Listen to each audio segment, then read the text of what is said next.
हाँ जी स्टूडेंट्स, आज +2 में सेकंड चैप्टर स्टार्ट करवा रही हूँ। वो है central problems of an economy, एक अर्थव्यवस्था की केंद्रीय समस्याएं। तो सबसे पहले आता है what is an economic problem, आर्थिक समस्या क्या है।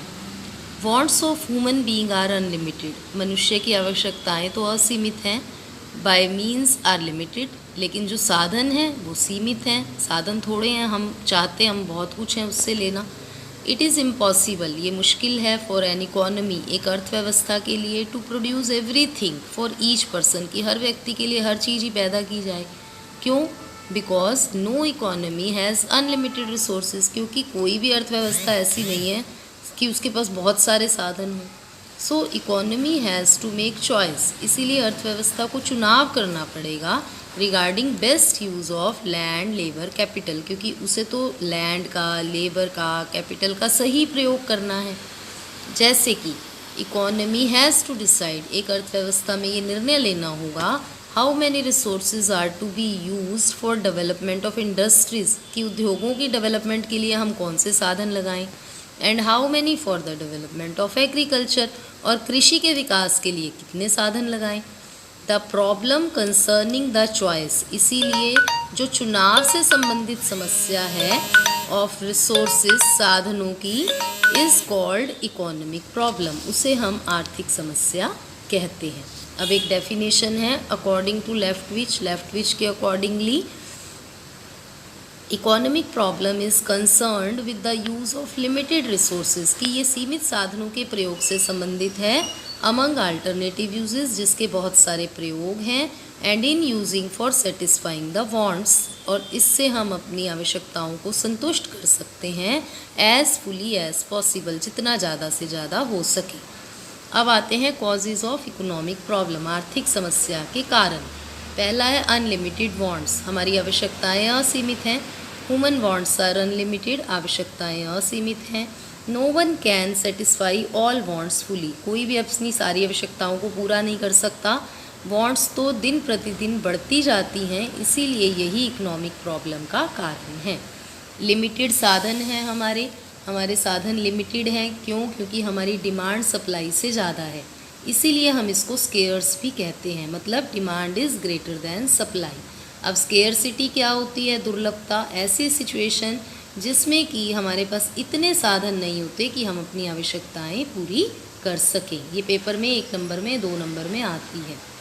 अल्टरनेटिव यूजेस, वैकल्पिक प्रयोग, हमारे सीमित साधन हैं, उनके बहुत सारे प्रयोग हैं। जैसे कि दूध है, उससे हम आइसक्रीम बना सकते हैं, कॉफ़ी, चाय, कर्ड, दही बना सकते हैं। तो हमें चुनाव की समस्या आएगी कि हमें कैसे दूध को प्रयोग करना है। Okay, central problems of an economy, chapter 2 का पोर्शन है, एक अर्थव्यवस्था की केंद्रीय समस्याएं। तो इसमें सबसे पहले हमें ये पता होना चाहिए व्हाट इज़ इकोनॉमी, अर्थव्यवस्था होती क्या है। तो देखो, economy refers to that system, अर्थव्यवस्था वो है ऐसा सिस्टम बाय विच पीपल, जिसमें लोग अर्न देयर लाइवलीहुड, अपनी आजीविका कमाते हैं, एंड सेटिस्फाई देयर वांट्स, और अपनी आवश्यकताओं को संतुष्ट करते हैं। नाउ एवरी इकोनॉमी, अब हर अर्थव्यवस्था, faces some basic economic problems, उसको कुछ ना कुछ आधारभूत समस्याएं आती ही आती हैं। These problems are called central problems of an economy, इन्हें ही हम एक अर्थव्यवस्था की केंद्रीय समस्याएं कहते हैं। Every economy has to face 3 central problems, हर अर्थव्यवस्था को 3 केंद्रीय समस्याएं आती हैं। पहली समस्या क्या आती है? What to produce and how much to produce, कि क्या पैदा किया जाए और कितनी मात्रा में पैदा किया जाए। वी नो दैट, हमें पता है, आवर वांट्स आर अनलिमिटेड, कि हमारी आवश्यकताएं तो असीमित हैं, बट रिसोर्सेज आर लिमिटेड, लेकिन साधन जो हैं वो सीमित हैं। We can not produce all goods, हम सारी चीज़ें पैदा नहीं कर सकते, as much quantity as we want, जितनी हमें ज़रूरत हो, जो हम चाहते हों।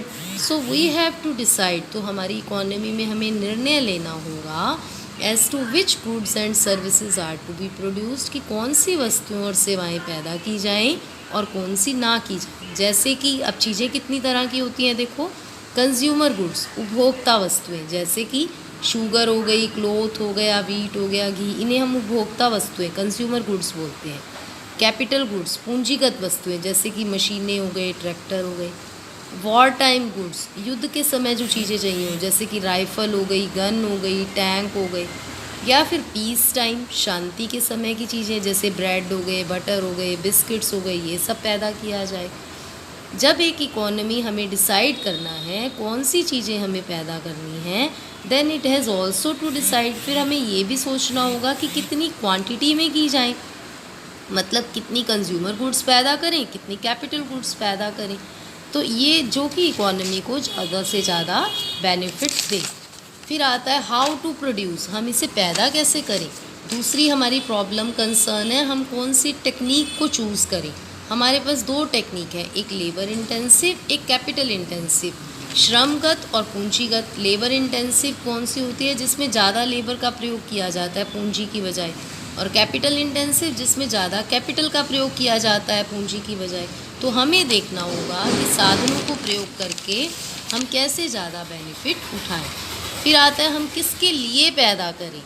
तो ये जो प्रॉब्लम है किसके लिए पैदा करें, इसका मतलब ये है कि हम आय को बांटें कैसे। थर्ड ब्रांच ऑफ प्रॉब्लम है कि होम टू प्रोड्यूस, किसके लिए करें, मतलब related to distribution of income, की आय को बांटें कैसे। इसके दो पहलू हैं।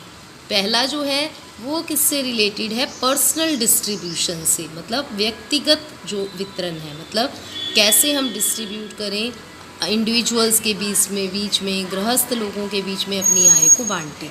सेकंड जो रिलेट है वो प्रोडक्शन को कैसे बांटें अपने फैक्टर ऑफ प्रोडक्शन में, जैसे लैंड में, लेबर में, कैपिटल में, ऑर्गेनाइजेशन में। तो ये टॉपिक आप टॉपिक से लिखिएगा और लर्न कर लीजिएगा।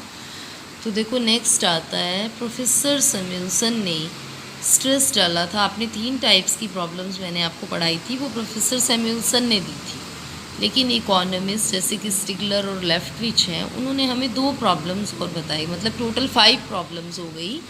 तो फोर्थ या जो स्टिगलर ने या लेफ्टविच ने बताई फर्स्ट प्रॉब्लम वो क्या थी, how to achieve full utilisation of resources, कि हम अपने संसाधनों का पूरा प्रयोग कैसे करें, ये भी हमारी एक समस्या है। तो इट मीन्स, इसका मतलब टू प्रोवाइड फुल एम्प्लॉयमेंट, कि पूर्ण रोजगार कैसे दें, सब काम पे लगे हों। फैक्टर्स ऑफ प्रोडक्शन, हमारे जो उत्पादन के साधन हैं जैसे कि लैंड है, लेबर है, कैपिटल है, ऑर्गेनाइजेशंस हैं, they are not fully utilized, इनको पूरी तरह से ये काम में नहीं लगे हुए। इन ऑलमोस्ट ऑल इकोनॉमीज, सारी इकोनॉमीज़ में कहीं कहीं फैक्ट्रीज़ बंद हैं, लेबरर्स जो हैं वो बेरोज़गार बैठे हैं, लैंड का पूरी तरह प्रयोग नहीं हो रहा है। तो ये रिस्पॉन्सिबिलिटी बन जाती है ईच इकोनॉमी की टू एंश्योर कि वो पक्का करे that all resources are fully utilized, कि सारे रिसोर्सेज पूरी तरह प्रयोग हो रहे हैं। No resource should remain unutilized, कोई भी साधन हमारा बेकार नहीं है। तो ये फर्स्ट प्रॉब्लम थी।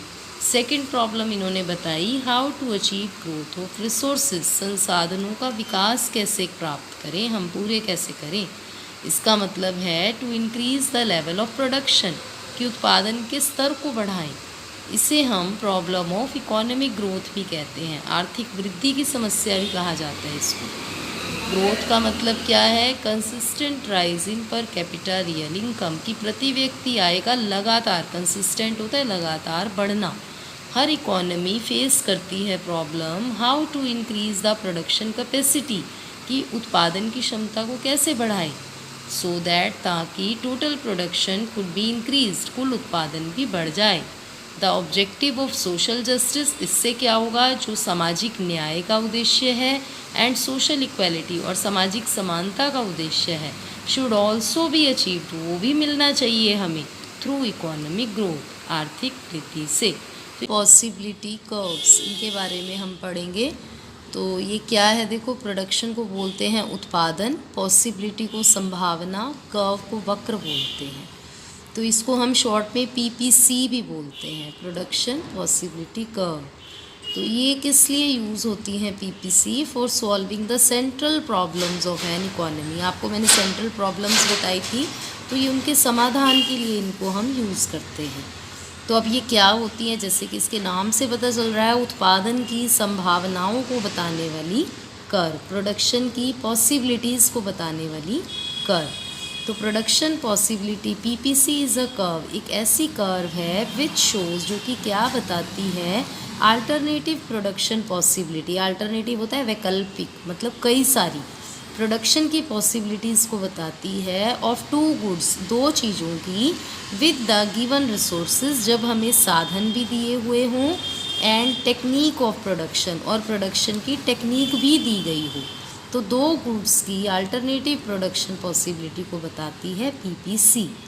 It is also called PP boundary और फ्रंटियर।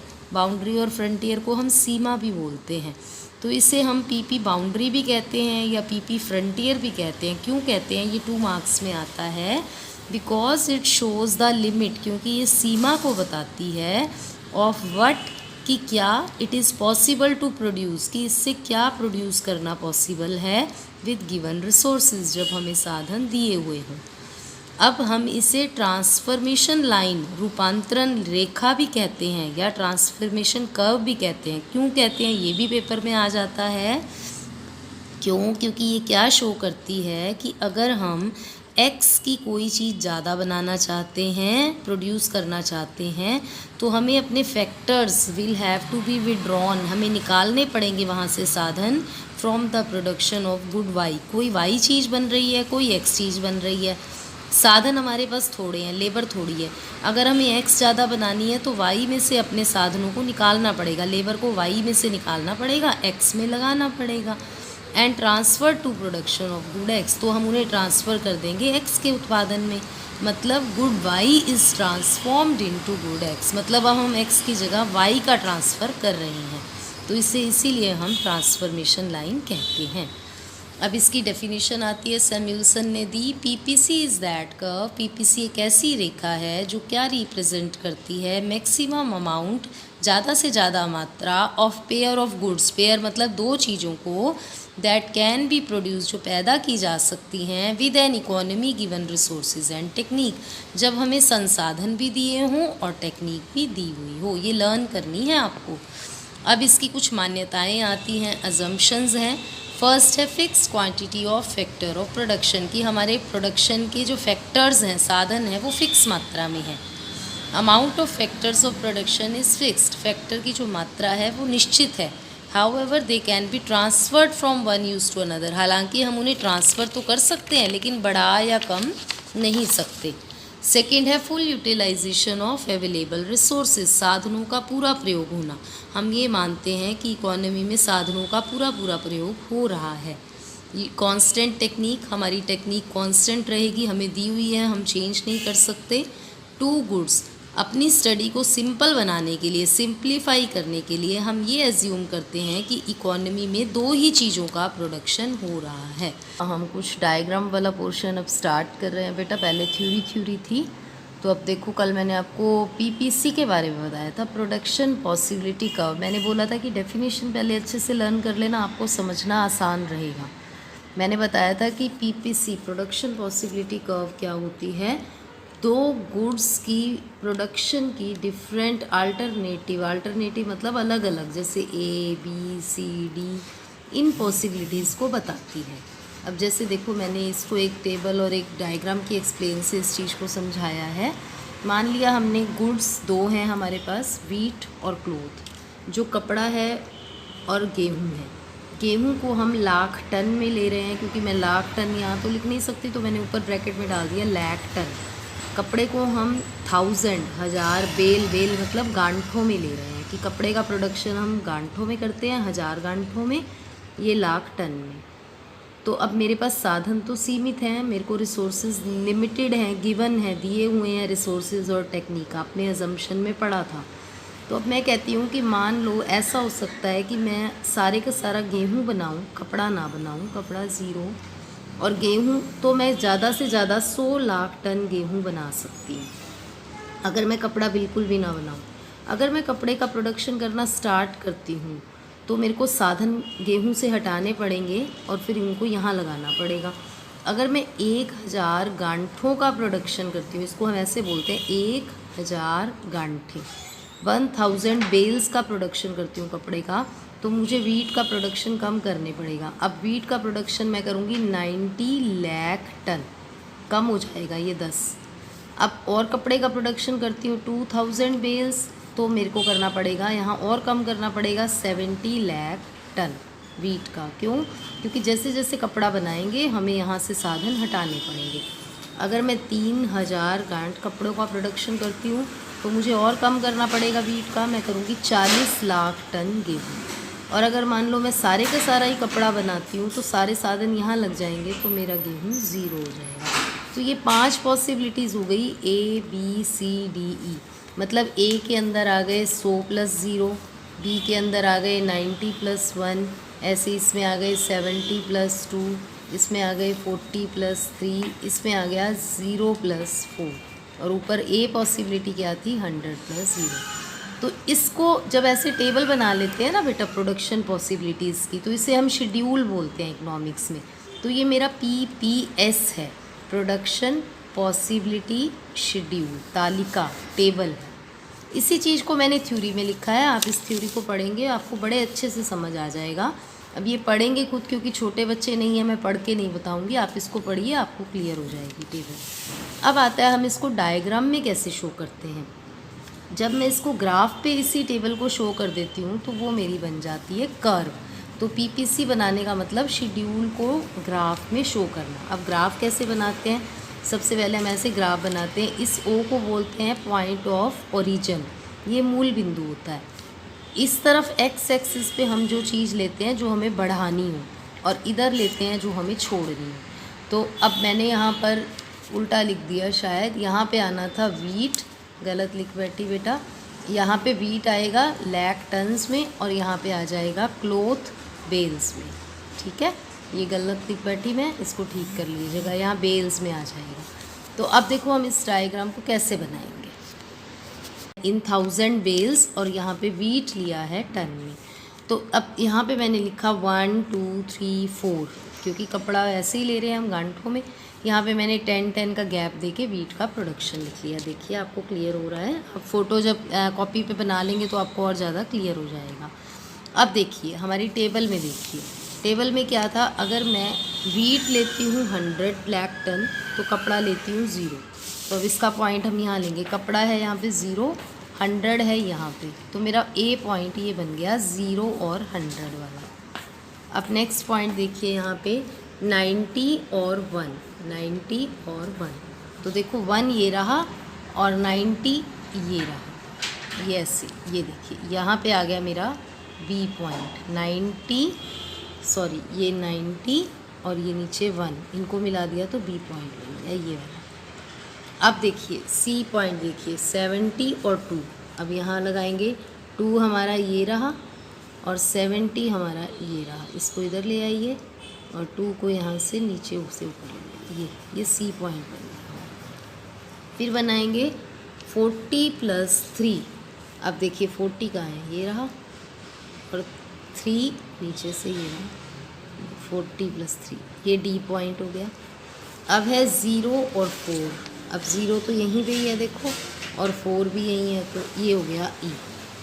अब हम इनको ज्वाइन कर देंगे तो वो बन जाएगी हमारी कर्व। देखो इसको मैं कैसे ज्वाइन करती हूँ बेटा,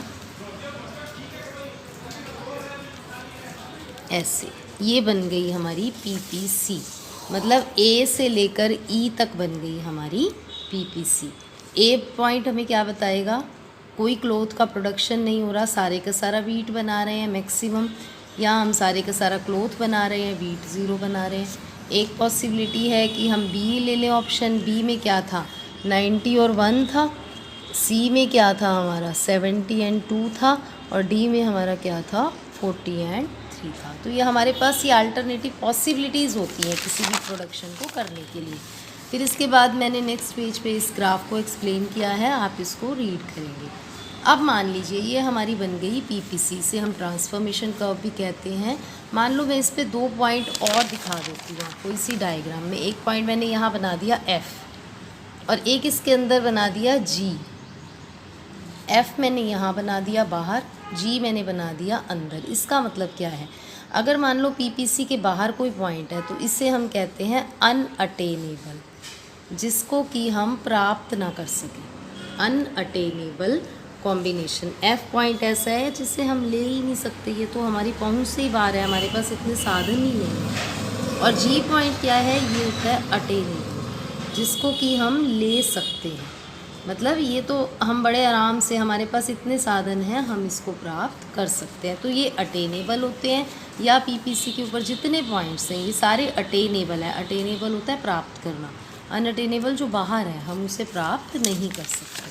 तो ये थ्योरी आप खुद पढ़िएगा, बड़ी आसान है। अब इसके बाद आती है इसकी दो बेसिक प्रॉपर्टी। पीपीसी की दो विशेषताएं बताऊं, very very important in exams, इनके रीज़न पूछे जाते हैं। तो पहला है पीपीसी स्लोप डाउनवर्ड। पीपीसी का जो स्लोप है वो नीचे की तरफ है। देखो ये डायग्राम देखो, ये ऐसे नीचे आ रहा है, इसका स्लोप नीचे की तरफ होता है। ये ऐसे बनाते हैं ना हम, देखो ऐसे मैंने बनाई पीपीसी, इसका स्लोप नीचे की तरफ है, डाउनवर्ड है। क्यों? क्योंकि इट इज़ बिकॉज, इसलिए क्योंकि in a situation of full utilisation of given resources, जब हमें साधनों का पूरा प्रयोग करना है तो हम दोनों चीज़ों का प्रोडक्शन इंक्रीज़ नहीं कर सकते। अगर हमें एक बढ़ानी है तो दूसरी हमें छोड़नी पड़ेगी। हमने देखा कपड़े का बढ़ाना था तो वीट हमें छोड़ना पड़ा, इसीलिए पीपीसी का स्लोप डाउनवर्ड होता है। सेकंड है पीपीसी कनकेव होती है पॉइंट ऑफ ओरिजिन के। कनकेव इस शेप को बोलते हैं बेटा, जो इसकी ये शेप है ना, ये कनकेव है। कनकेव का मतलब कि जब हम एक चीज़ छोड़ते हैं दूसरी बनाने के लिए तो वो इंक्रीजिंग रेट पर छोड़ते हैं। तो देखो, because to produce each extra good, अगर हमें एक फालतू चीज़ बनानी है तो 1 यूनिट दूसरे गुड्स की हमें सेक्रीफाइस पहले से ज़्यादा करनी पड़ेगी। तो इसीलिए इसको हम law of increasing opportunity cost भी बोलते हैं। तो आप इसमें कि हमने पढ़ा था पीपीसी के बारे में, तो अब हम करेंगे कि सॉल्यूशन कैसे होता है पीपीसी के हेल्प से सेंट्रल प्रॉब्लम्स का। मैंने आपको पीपीसी बनानी सिखा दी थी, उसकी दो प्रॉपर्टीज़ बताई थी। एक बार थोड़ा सा व्यू दे रही हूँ क्योंकि ये प्रॉपर्टीज़ पेपर में आती हैं, ये कल का पोर्शन है। इसकी दो बेसिक प्रॉपर्टी कि पीपीसी का स्लोप डाउनवर्ड है, मैंने बताया था ऊपर से नीचे की तरफ आता है, डाउनवर्ड है। इसका मतलब क्यों है डाउनवर्ड, कि अगर हमें एक चीज़ लेनी है तो दूसरी हमें सेक्रीफाइस करनी पड़ेगी। एक फैक्टर को बढ़ाने के लिए हमें दूसरे फैक्टर को क्या करना पड़ेगा, वहाँ से हटाना पड़ेगा, तभी हम एक चीज़ का प्रोडक्शन बढ़ा सकते हैं। इसीलिए ये ऊपर से नीचे आता है। और ये कनकेव होती है पॉइंट ऑफ ओरिजिन के। कनकेव मैंने बताया था, इस शेप को हम कनकेव बोलते हैं। इसका मतलब क्या है कि जब हम एक फैक्टर का प्रोडक्शन एक फैक्टर से बढ़ाते हैं तो दूसरी तरफ जब हम घटाते हैं तो वो इंक्रीजिंग रेट से छोड़ते हैं। जैसे कल टेबल में मैंने बताया कि हमें मान लो वीट और क्लोथ है, अगर मान लो मुझे क्लोथ को बढ़ाना है एक, तो मैं वीट 10 लाख टन तो छोड़ा, अब एक और बढ़ाना है, अब देखो अब 20 लाख टन छोड़ रही हूँ, एक और बढ़ाना है, अब 30 लाख टन छोड़ रही हूँ, ये इंक्रीजिंग रेट से छोड़ रही हूँ। फिर 40 लाख टन छोड़ दिया मैंने, तो इसीलिए इसकी जो शेप है वो कनकेव होती है। अब देखो नेक्स्ट टॉपिक आज का आता है सेंट्रल प्रॉब्लम्स का सॉल्यूशन हम पीपीसी की हेल्प से कैसे कर सकते हैं। तो देखो फर्स्ट प्रॉब्लम थी हमारी what to produce and how much to produce, क्या प्रोड्यूस करें और कितना प्रोड्यूस करें, ये प्रॉब्लम मैं आपको करा बैठी। अब हम इसे पीपीसी की हेल्प से करेंगे। मैंने पहले यहाँ पीपीसी बना ली, यहाँ मैंने क्लोथ ले लिया, यहाँ मैंने वीट ले लिया। वीट लाख टन में है, मैंने लिखा नहीं, क्लोथ 1000 बेल्स में है। तो ये यहाँ मैंने देखो पॉइंट ले लिए A B C D। A point पे देखो मैं कर रही हूँ 12 लाख टन वीट बना रही हूँ, तो क्लोथ 0 बना रही हूँ। इस पे 10 लाख टन वीट बना रही हूँ तो 2000 गांठे कपड़े बना रही हूँ। अगर सी पॉइंट लें 6 लाख टन वीट बना रही हूँ तो 4000 गांठे कपड़े की। अगर मैं 6000 गांठे कपड़े की बनाती हूँ तो वीट में 0 बनाती हूँ। तो ये 4 कॉम्बिनेशन हो गए A B C D। तो यही हमें बताएंगे फर्स्ट प्रॉब्लम के बारे में। ये डायग्राम क्या बताता है कि अगर सारे रिसोर्सेज को हम कपड़े और वीट पे लगा देते हैं तो मैक्सिमम हम 12 यूनिट वीट बना सकते हैं और मैक्सिमम हम 6000 गांठे कपड़े की बना सकते हैं, जो कि स्ट्रेच कर रही है A से D तक। जो लाइन स्ट्रेच कर रही है इसे हम कहते हैं पीपीसी। ये हमें बताती है कि वीट और क्लोथ के हम कितने पॉसिबल कम्बिनेशन प्रोड्यूस कर सकते हैं।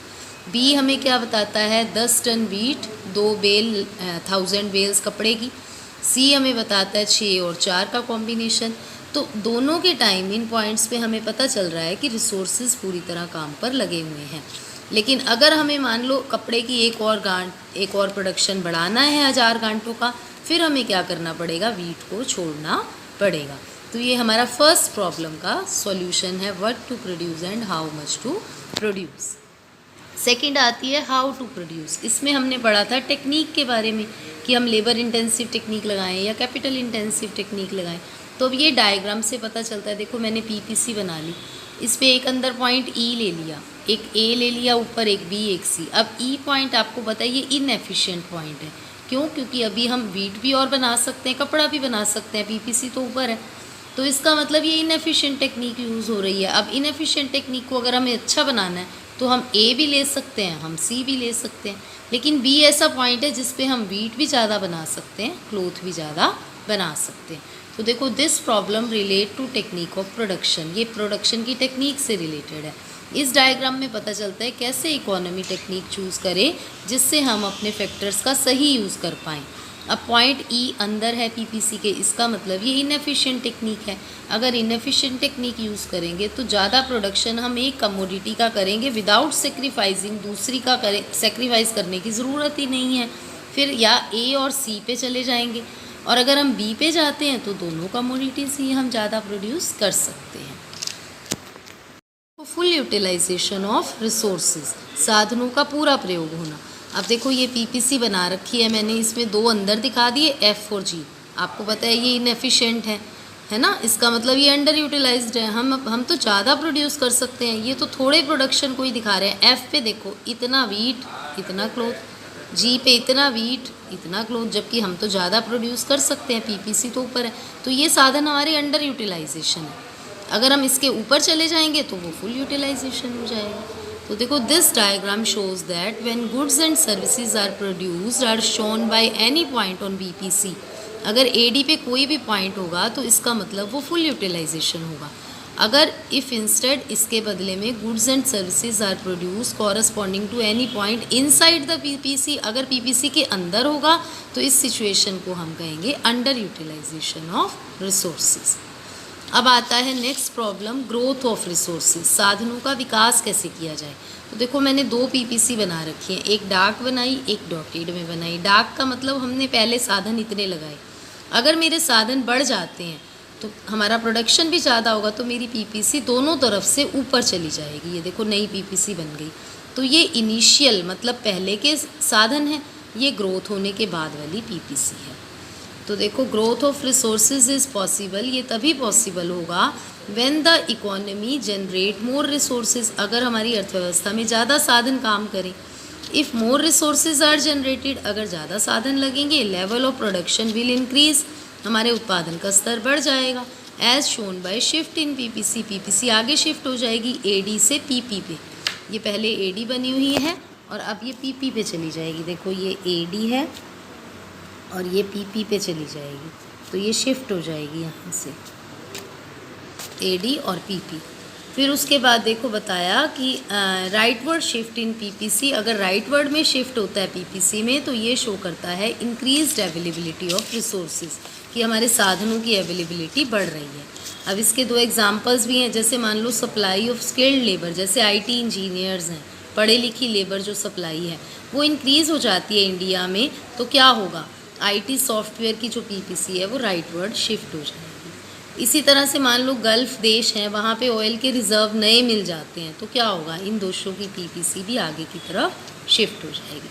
तो इन डायग्राम्स क्लास +2 में आपको पीपीसी का आगे वाला पोर्शन करवा रही हूँ बेटा। अब हम पढ़ेंगे shifting and rotation of PPC, PPC का शिफ्ट होना या रोटेट होना। सबसे पहले तो हमें ये पता होना चाहिए कि ये शिफ्ट होना और रोटेट होना क्या होता है बेटा।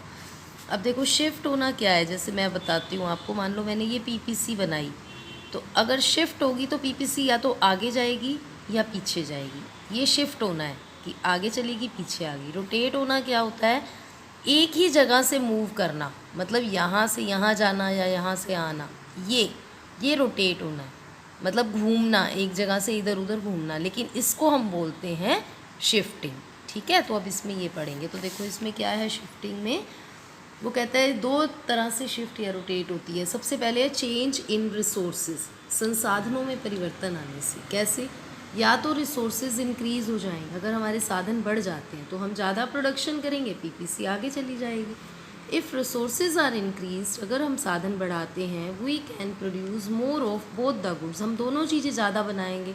सो पीपीसी शिफ्ट टू राइट, तो पीपीसी आगे चली जाएगी। देखो जैसे मैंने ये बना रखी है, ये भी बना रखी है पीपीसी, यहाँ पे एक्स कमोडिटी है या वाई कमोडिटी है। जब मैंने दोनों साधन बढ़ाए तो क्या हुआ, पीपीसी मेरी सी से डी हो गई, ए बी से बढ़कर आगे चली गई, राइट की तरफ शिफ्ट हो गई। तो ए बी से सी डी की ओर जाना बताता है कि पीपीसी शिफ्ट हो रही है। या फिर हमारे साधन डिक्रीज़ हो जाएं, अगर साधन कम कर देंगे तो पीपीसी क्या होगा, अंदर की तरफ शिफ्ट हो जाएगी। If resources are decrease we can produce less of both goods, हम दोनों ही कम कर देंगे चीज़ें क्योंकि साधन कम हो गए। तो पीपीसी शिफ्ट टू लेफ्ट, देखो पहले ए बी थी पीपीसी, अब ये शिफ्ट होकर पीछे आ गई, सी डी पर आ गई, तो लेफ्ट वर्ड शिफ्ट हो रही है, तो रिसोर्सेज डिक्रीज हो गए, एक्स भी कम बन रही है, वाई भी कम बन रही है। सेकेंड आता है चेंज इन टेक्नोलॉजी, हमारी तकनीक में परिवर्तन होना। अगर हम एफिशिएंट टेक्निक एक्स पर लगाते हैं, मान लो एक्स के लिए हमने अच्छी टेक्निक लगा दी, इसका मतलब एक्स का प्रोडक्शन बढ़ेगा, वाई का वहीं रहेगा। If it means more production of good x with the same resources, के साधन तो वही हैं लेकिन हम एक्स का ज़्यादा प्रोडक्शन कर रहे हैं, तो PPC will rotate not shift. अब पीपीसी रोटेट हो गई, शिफ्ट नहीं होगी। देखो ये जैसे बनाई, ये एक्स है, ये वाई है, ये मेरी पीपीसी थी ए बी, मैंने एक्स के साथ नई टेक्निक लगाई तो एक्स का प्रोडक्शन ज़्यादा करेंगे, वाई से तो पीपीसी वहीं रहेगी लेकिन एक्स से देखो आगे आ जाएगी, बी से बी वन हो जाएगी। तो ये पहले वाली टेक्निक की कर्व है, ये अब अच्छी एफिशिएंट टेक्निक की कर्व है। तो इससे कहते हैं अगर हम एक्स का प्रोडक्शन अच्छा करते हैं। अब आता है efficient technique for production of good Y, अगर वाई में हम अपनी अच्छी टेक्निक लगा देते हैं, इसका मतलब वाई का हम ज़्यादा प्रोडक्शन करेंगे सेम रिसोर्सेज के साथ। तो देखो एक्स में तो पीपीसी वहीं रहेगी लेकिन वाई में देखो ऊपर चली गई, वाई से ऊपर शिफ्ट कर दी, तो इसका मतलब ये पहले वाली टेक्निक वाली है और ये वाई के साथ अच्छी टेक्निक वाली पीपीसी है। पहले मेरी ये थी, जब मैंने वाई का बढ़ाया तो वाई से आगे चलेगी, एक्स से वहीं की वहीं है। और अगर मान लो हम दोनों में ही एफिशिएंट टेक्निक लगा देंगे, फिर हमारी पीपीसी रोटेट नहीं करेगी, फिर शिफ्ट ही कर जाएगी, ए से सी पे चली जाएगी, बी से डी पर चली जाएगी, हमारी पीपीसी ऐसे हो जाएगी। गिवन टेक्नोलॉजी, एफिशिएंट टेक्नोलॉजी, फिर ये शिफ्ट हो जाएगी राइट में। तो ये कुछ इसके क्वेश्चंस आपके पेपर में आते हैं। 2 में आपको बेटा नेक्स्ट टॉपिक करवा रही हूँ उसी चैप्टर का, अपॉर्चुनिटी कोस्ट। अपॉर्चुनिटी कोस्ट को हम हिंदी में कहते हैं अवसर लागत। ये क्या होता है अवसर लागत? We know that resources of production and economic goods are limited, हमें पता है कि जो उत्पादन के साधन हैं और हमारी जो वस्तुएं हैं वो हमारे पास बहुत लिमिटेड हैं, थोड़ी हैं। If we use one good or resources in one use, अगर हम एक रिसोर्सेज का एक प्रयोग में यूज़ करते हैं, we have to sacrifice the opportunity to use it another use, इसका मतलब हम दूसरी में उसको प्रयोग नहीं कर सकते, हमें उस अवसर को छोड़ना पड़ेगा।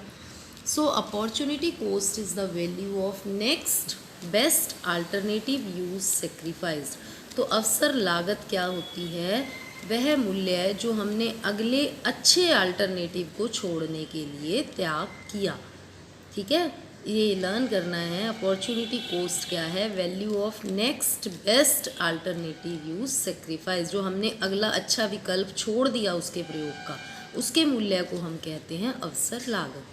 तो इसकी डेफिनेशन है, देखो सैमुअल्सन की, opportunity cost is the value of next best use for resources, साधनों के नेक्स्ट बेस्ट यूज़ को छोड़ने की वैल्यू है, और the value of sacrificed alternative, या जो हमने विकल्प छोड़ा है।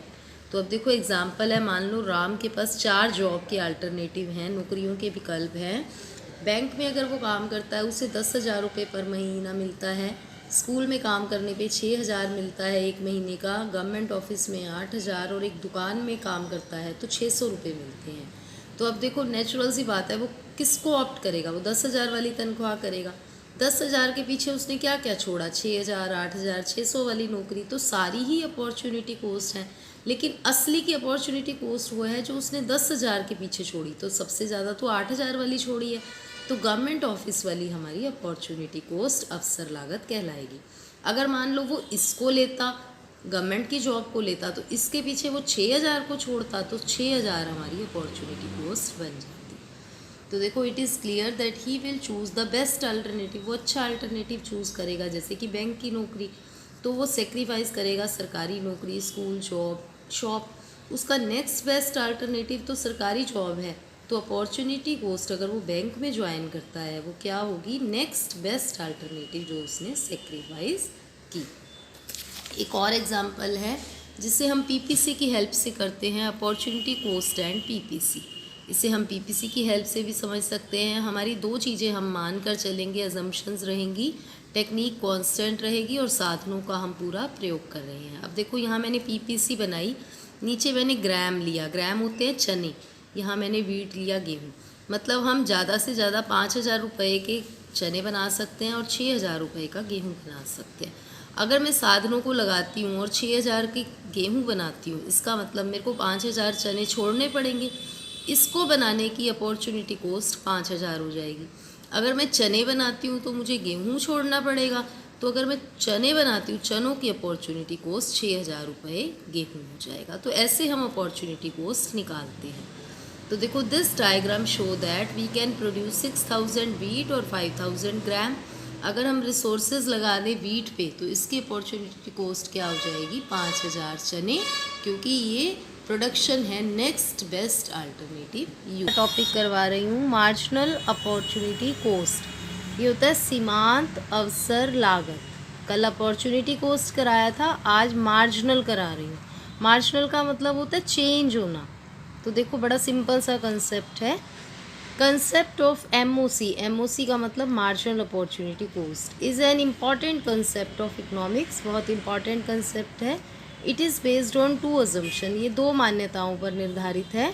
वही सेम कि हमारे फैक्टर्स या हमारे रिसोर्सेज जो हैं प्रोडक्शन के, वो कांस्टेंट रहेंगे, कोई चेंज नहीं होगा।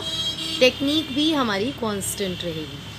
On the basis of these assumption, इन मान्यताओं के आधार पर अगर एक प्रोड्यूसर मान लो 2 प्रोडक्ट्स, 2 गुड्स बना रहा है, एक्स और वाई, अगर वो एक्स का प्रोडक्शन इंक्रीज़ करता है तो उसको वाई का कम करना पड़ेगा।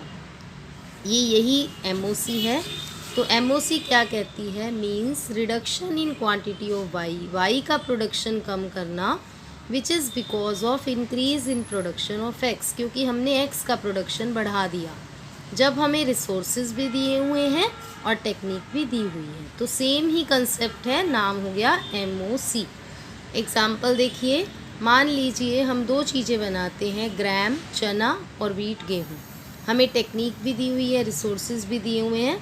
मान लो ग्राम 4 क्विंटल बनाते हैं, वीट 10 क्विंटल बनाते हैं। अब अगर मान लो हम 1 ग्राम की 1 क्विंटल ज़्यादा बढ़ाना चाहते हैं एक ही ज़मीन के टुकड़े पर, तो हमें वीट का प्रोडक्शन कम करना पड़ेगा। The quantity of wheat is reduced, जो हम क्वांटिटी कम करेंगे वीट की, उसे हम क्या कहेंगे, वो ग्राम की एक और क्वांटिटी उगाने की अपॉर्चुनिटी कॉस्ट बन जाएगी। अब देखो, इसको डायग्राम की हेल्प से बता रही हूँ। ये मैंने डायग्राम बनाया हुआ है। देखो बेटा, यहाँ पे ग्राम लिया चने, यहाँ पे वीट लिया। ये मैंने पीपीसी बना दी ए बी। अब मैं एक आर पॉइंट है, आर पॉइंट क्या बताता है कि मैं इतना ओ के वीट बना रही हूँ और ओ एल ग्राम बना रही हूँ। मान लो मैं ग्राम बढ़ाती हूँ, ओ एल से ओ एल 1 करती हूँ, एल एल 1 अगर मैं चना बढ़ाती हूँ तो देखो मेरे को वीट छोड़ना पड़ेगा, तो के 1 वीट मैंने छोड़ दिया। तो ये इसकी अपॉर्चुनिटी कॉस्ट बन जाएगी। ग्राम को लेने के लिए वीट को छोड़ना, ये इसकी अपॉर्चुनिटी कॉस्ट है। तो देखो, in this diagram we are producing O K wheat and O L gram. ये मैंने बताया, O K wheat and O L gram. फिर मैंने बताया, but if we want to produce O L 1 gram we have to reduce K 1 wheat. अगर मेरे को इतना बढ़ाना है तो के 1 छोड़ना पड़ेगा। तो मार्जिनल अपॉर्चुनिटी कॉस्ट को मैं कैसे लिखूँगी, loss of wheat by gain of gram. Loss मतलब कम होना, गेन मतलब लेना, मतलब के 1 बटा एल एल 1, या मैं लिख सकती हूँ आर एस बटा एस टी। तो ये आपको MCQs में ये चीज़ें पूछी जाती हैं। The concept of MOC is also called MRT। इसे हम मार्जिनल रेट ऑफ ट्रांसफॉर्मेशन भी कहते हैं। इसको हम ऐसे भी लिख सकते हैं, MRT। क्यों? क्योंकि एक और चीज़ प्रोड्यूस करने के लिए हमारे रिसोर्सेज जो हैं वो दूसरी कमोडिटी को बनाने के लिए वहाँ से ट्रांसफ़र कर देते हैं। तो बेटा, ये आप लर्न भी करिए और इसको समझिए भी। Thank you.